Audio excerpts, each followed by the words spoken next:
If you don't understand packaging, you don't understand YouTube. First of all, what is packaging? Packaging is your thumbnail plus your title interacting to make your video idea or your video concept. Now there's a lot of exceptions. You can make a video and it does do well just without thinking of the thumbnail and title, but again, those are exceptions. Those are outliers. A lot of the people that do YouTube that tend to do well, think of the packaging first and then start recording the YouTube video. And the reason why I'm making this video is because a lot of the client calls, lots of the consultation calls that I do tend to always cover packaging. A lot of the products that I make, the digital products I make, cover the idea that you have to dial in your packaging, or you even have to know what kind of packaging you're gonna start with or to begin with.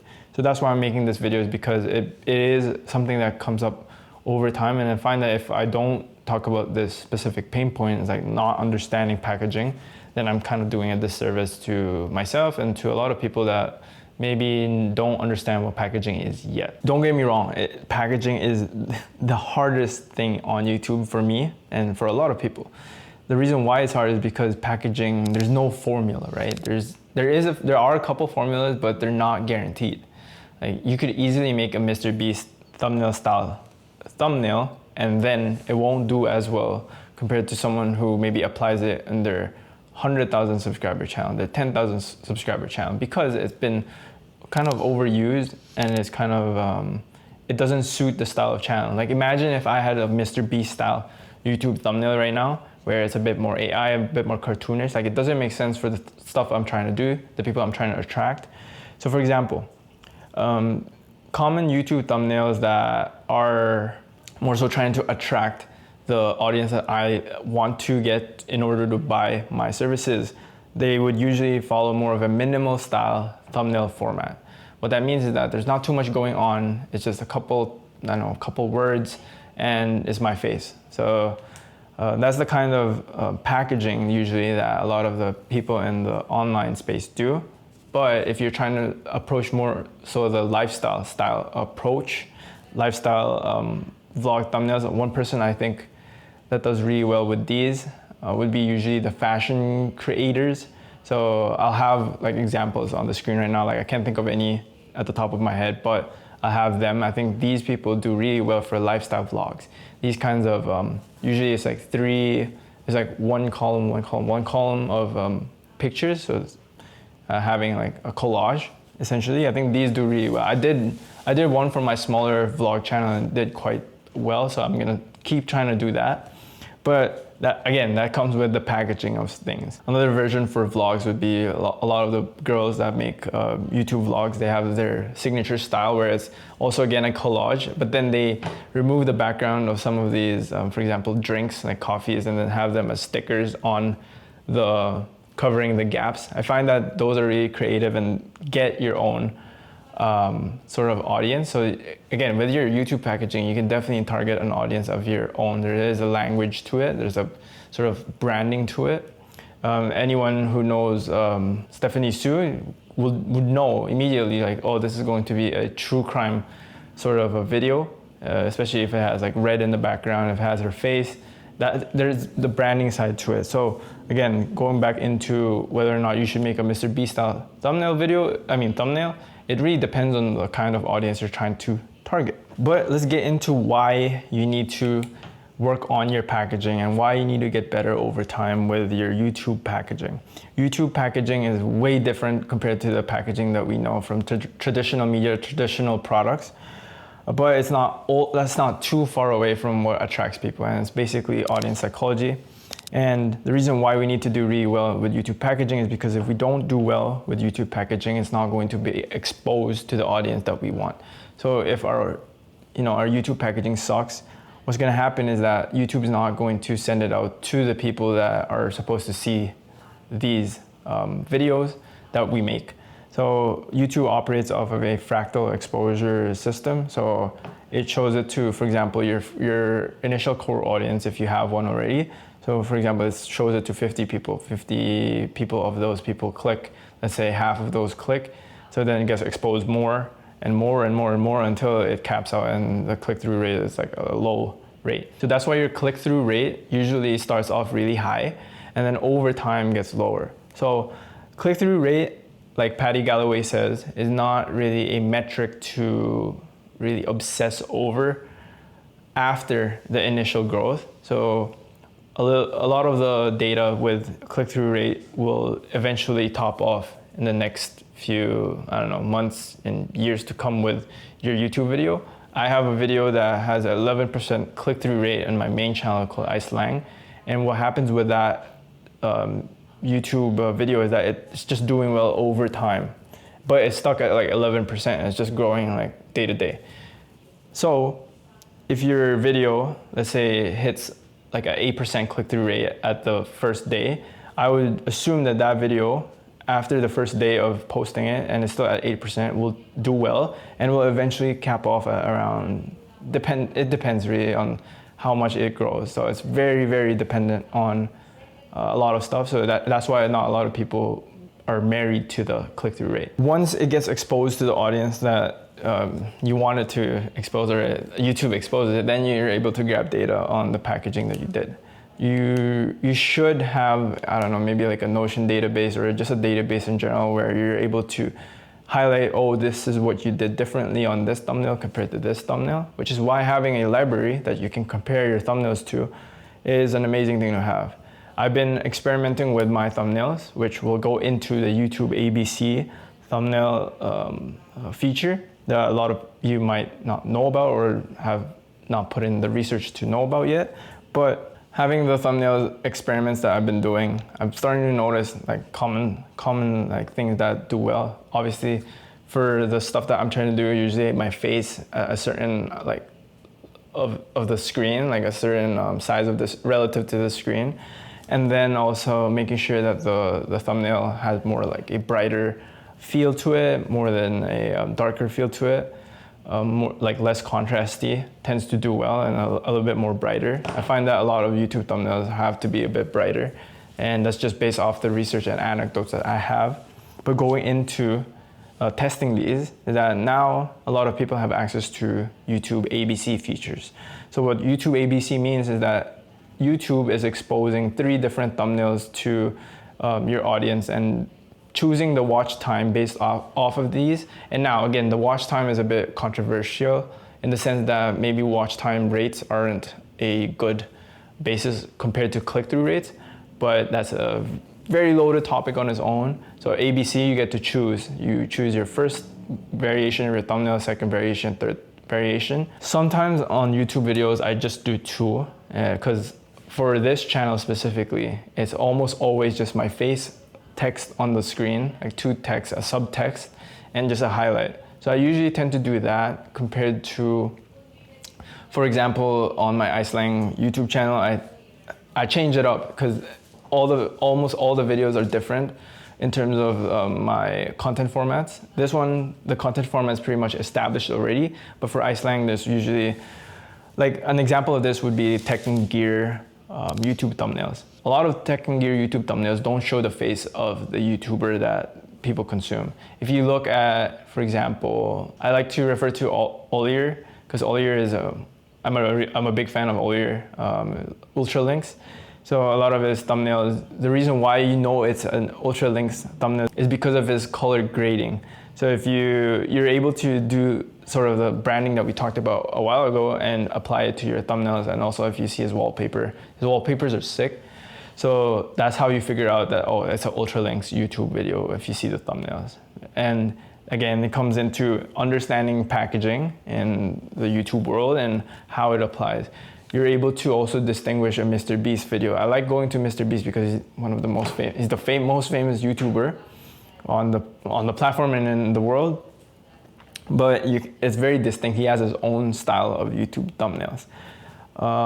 Daniel Dalen is also a good example of YouTube thumbnails, POV. If you've seen POV, you're most likely going to relate it to a Daniel Dalen video. In terms of branding, like Iman Ghazi has, like you understand, like when he posts in his unscripted YouTube channel, like you kind of have a sense of who he is based off of like the thumbnails that he makes. But these people are sometimes on a different level, but the concept remains the same, where you're trying to maintain something that is a common attribute for your thumbnails and then trying to hone in on that and trying to improve that over time. Let's go into the tactics and frameworks, which I think a lot of you might enjoy more or want to get over with the insight. Let's go into psychology. Psychology of YouTube thumbnails. It's very hard to explain the psychology of something that you're not working on yourself. So one of the best tips I have for YouTube psychology of thumbnails is going on your YouTube homepage and having a playlist where you add good thumbnails to. So I have a YouTube playlist called Good Thumbnails. Maybe I'll share it because it's in a different account. But with that playlist, I find good thumbnails that I really like, that I find inspirational, or I find that I enjoy that kind of thumbnail and add it to the list. And I try to get something from that thumbnail and add it to my own thumbnails. Like I try to copy one thing out of it rather than copy the whole thing.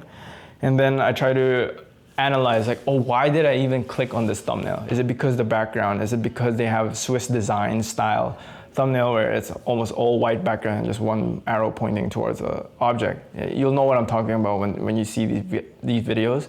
An example of that would be the Chipotle Klarna model video that went viral. That one's a famous Swiss design style thumbnail. But another thing is that with adding these videos to your YouTube playlist and then trying to study them and trying to see which one does well, you start to realize that YouTube thumbnails are operating out of multiple screen platforms. So what that means is that there's the mobile version, there's the laptop version, and then there's the TV version.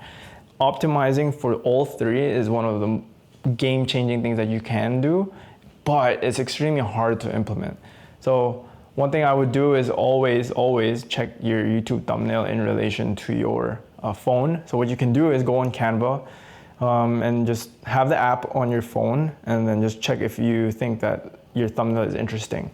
Another step towards this, another level, is actually grabbing multiple thumbnails or grabbing your home page, like doing a screenshot and then putting your thumbnails on top of one of the videos and just try to see how it reacts in relation to the other YouTube thumbnails on the home page. I think that's one thing you can do to see if your thumbnail stands apart from the rest. If it doesn't, then obviously try to change something, because then if it doesn't stand from the rest, someone's gonna click another YouTube thumbnail in comparison that they could have clicked on yours. So that's just one of the tactics that a lot of people can do. Another one is that there are, I think, software that you can use to compare your thumbnails to others or just even A/B test them.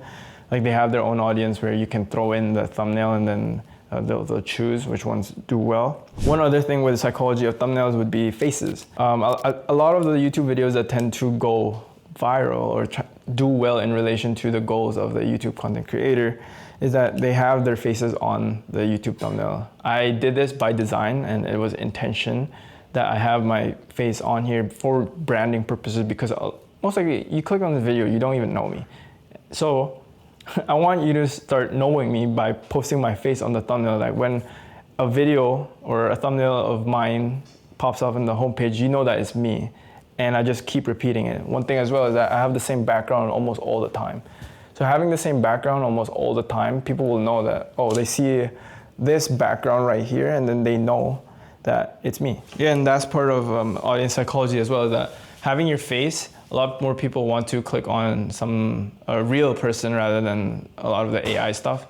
And that's another loaded topic on its own. But one thing as well that I find that a lot of people do well with is having negative space, like I talked about with the Swiss design style thumbnails. So having negative space will do really well in making the point clear, especially if you use an arrow to point to the subject or to the point of interest for the YouTube thumbnail. Now, next thing on the tactics and framework side of things would be validated ideas. So this title of this video, YouTube video, came from a validated YouTube idea from Keith D. I'll put it on the screen right now. So I think the format, if you don't understand blank, you don't understand blank. So that's a validated idea in the sense that this video that he did with that title and thumbnail, that packaging, that validated idea I'm going to use and then try to make it my own and try to add my own sauce to it. Now, there's a lot of debate on whether or not like copying other people's titles or like thumbnail styles is good or it's bad. But what I find is that a lot of the thumbnails and titles and are never original. There's never, to me, there's never an unoriginal idea. It always derives from something. And I think a good quote that a lot of people will resonate with is that with The Creative Act of Being by Rick Rubin, it talks about having ideas and you're not putting it out in the world or not executing on them, they're going to appear on someone else's YouTube video idea. So always try to execute on the YouTube titles that you might think that does well, and also execute on those that already have done well, and try to add your own twist to it. Like, don't just copy paste your face on someone else's thumbnail. That's bad, but try to make it your own style, your own signature style. Another tactic and framework that a lot of people talk about, or don't talk about, is actually rehashing. So Iman and Mr. Beast made this idea of rehashing thumbnails famous. I would say Iman made it more famous because he talked about it and as a way to generate more business for your YouTube VSL is what he likes to call it, video sales letter. But rehashing, what does that mean? The key difference with YouTube and YouTube thumbnails in comparison to Instagram, TikTok, is that YouTube thumbnails have a second chance at revival. If you replace the thumbnail with something better, it might potentially revive a dead YouTube video. It might potentially even increase a already popular video, or you can use it to create a personal branding effect where you maybe you made a couple videos, a couple thumbnails that were not in the aesthetic that you have, and you can revive it or you can change it up to fit your aesthetic so that when people click on the video, they know that it's your own video, especially if they're scrolling through your library. So there is that option for a second chance at revival. Like, you're not married to your first thumbnail. You can always change it, try to improve it in case if it flops. But at that point, you have to rebalance the idea that, oh, maybe I can better yet put this effort into just making another video than trying to revive an old video or maybe a video that flopped. So you just have to weigh those consequences. And sometimes creating a thumbnail, like a second version of it, might be a better choice because maybe you just have to maybe change some small thing, maybe point an arrow. Maybe it might make the biggest difference. And that difference, even if it's a 1% click-through rate difference, can mean tens of thousands of views. And that sounds insane, but if you've been tapped in with Patty Galloway, if you've been watching a lot of his stuff, you'll start to realize that, again, with the fractal exposure of YouTube thumbnails, it's an infinite potential of or not infinite, there's a limited amount of people on YouTube, but it can increase really, really fast. Now going into the next tactic would be outsourcing. I think if you were to put a budget, if you only had, for example, a limited amount of budget, I would put the budget into outsourcing your packaging rather than editing. Editing you can get done with yourself until you can justify the price of hiring a video editor or hiring someone on Fiverr or Upwork in order to edit your video. But I think with packaging, it's too much of a risk not to invest in if you really care about YouTube or if you're trying to make, quote unquote, make it on YouTube. I think it's a really good thing to invest on. So one key thing that made a difference with how I approach hiring people and outsourcing for YouTube packaging is trying to understand what the thumbnail designer is thinking of when they're trying to create the thumbnails that they're making. I'm not just hiring them just so that they can take the workload off me. Like, that's good. Like, I really enjoy that part, that I get my hours back, but I also want to learn from them. So what I do is that I hire YouTube thumbnail designers that I can learn from. Like, I ask them, why do you think this might do well in comparison to a thumbnail, the first version thumbnail that we did? And they'll usually explain their thought process, and usually the content creators that they follow, they try to highlight like, oh, this did well for them, and that there's a validated idea in this. And then they applied it to, they applied something, maybe they applied the rule of thirds more, they increased the face more, or they use maybe an upscaler. So these things that you start to learn when you hire these people, or you hire someone who is designed for YouTube thumbnails rather than just like a plain graphic designer. Like, a plain graphic designer is capable of making good YouTube thumbnails, but YouTube thumbnail designers operate out of understanding YouTube psychology rather than just plain graphic design, trying to make image look pretty. So you definitely benefit off of outsourcing to this. And if that all sounds like too much, book a call down below and then we'll get you sorted out. If you enjoyed the video, click on one of these and I'll see you guys there when I see you.